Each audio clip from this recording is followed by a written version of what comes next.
Quando a imprensa, senadores da cúpula da CPI, parlamentares da oposição atacam o presidente, alegando que ele está realizando um evento golpista, e esse evento já estava marcado há mais de um mês, né?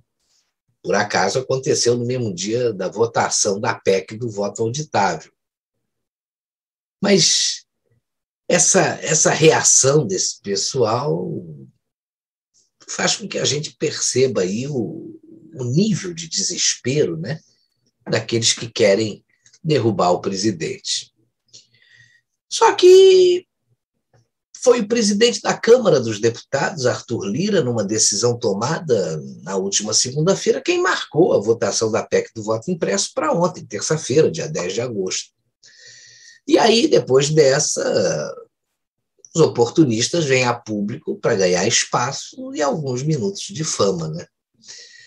O voto impresso auditável foi derrotado na Câmara, que já era esperado. E na sessão de ontem, o que a gente viu foi um festival de fake news por parte da oposição, alegando que voltaremos ao passado com um voto em papel, né? E que o presidente tentou intimidar os deputados colocando os tanques nas ruas, o que não é verdade. A Câmara mostrou que não está nem aí para as vozes das ruas. E agora é a gente esperar 2022 e ver o que vai acontecer. Parece que tem algumas providências ainda que podem ser tomadas com relação a essa questão do voto impresso auditável, mas na Câmara o assunto está encerrado. Nas próximas eleições, a gente vai ver como é que a população vai julgar esses que não querem a transparência e a melhoria da segurança do processo eleitoral brasileiro. E essa reação desmedida da oposição vai ser o nosso assunto de hoje.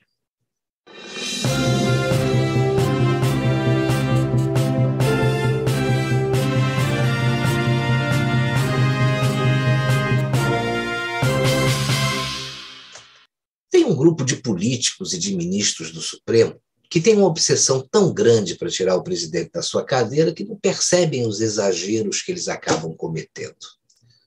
Só que grande parte da população percebe. Veja que ontem o presidente da CPI da Covid, o Omar Aziz, chamou o Bolsonaro de fraco e disse que tanqueciata não pode passar impune. O PSOL e a Rede de Sustentabilidade chegaram ao cúmulo de entrar com pedido no Supremo para impedir a passagem de veículos militares pela esplanada dos ministérios. E muitos políticos da oposição estão insistindo aí no discurso que Bolsonaro está armando um golpe militar, usando aí o exército, os tanques, etc. Talvez até o Freud explique essa fixação que a esquerda tem aí com os militares, né? Sobretudo depois da anistia que foi dada a ambos os lados que cometeram excessos e de tantos anos de democracia, onde essa mesma esquerda nadou de braçada e ainda insiste em usar a técnica de Goebbels, o político alemão e ministro da propaganda na Alemanha nazista, entre 1933 e 1945. Que é o seguinte: repito a mentira muitas vezes até que ela se torne verdade. Esse pessoal acusa o presidente Bolsonaro de ser fascista, genocida e golpista aí o tempo todo. Mas omitem que o golpe já foi dado pelo Supremo. E com a participação de algumas cartas marcadas e bem conhecidas da política brasileira. Um Supremo que interfere nos poderes da República, que não respeita a nossa Constituição, porque abre inquéritos de forma ilegal, sem a participação do Ministério Público, que faz política e pratica ativismo judicial, o que é crime, libera um criminoso e anula as provas contra ele, além de restabelecerem aí os seus direitos políticos. Considera um ex-juiz suspeito e desmoraliza cerca de 10 juízes de carreira que confirmaram a sentença, aumentando inclusive a pena do bandido. E parece que coloca políticos com passado nebuloso como reféns e conseguem fazer com que mudem radicalmente de opinião com relação à segurança nas eleições. Agora, ainda querem acusar o presidente de ter vazado o inquérito da Polícia Federal, que já perdeu o sigilo e que revela a incompetência de um tribunal que seus ministros querem esconder. No discurso, o presidente do TSE, o ministro Luiz Roberto Barroso, diz que as urnas são invioláveis.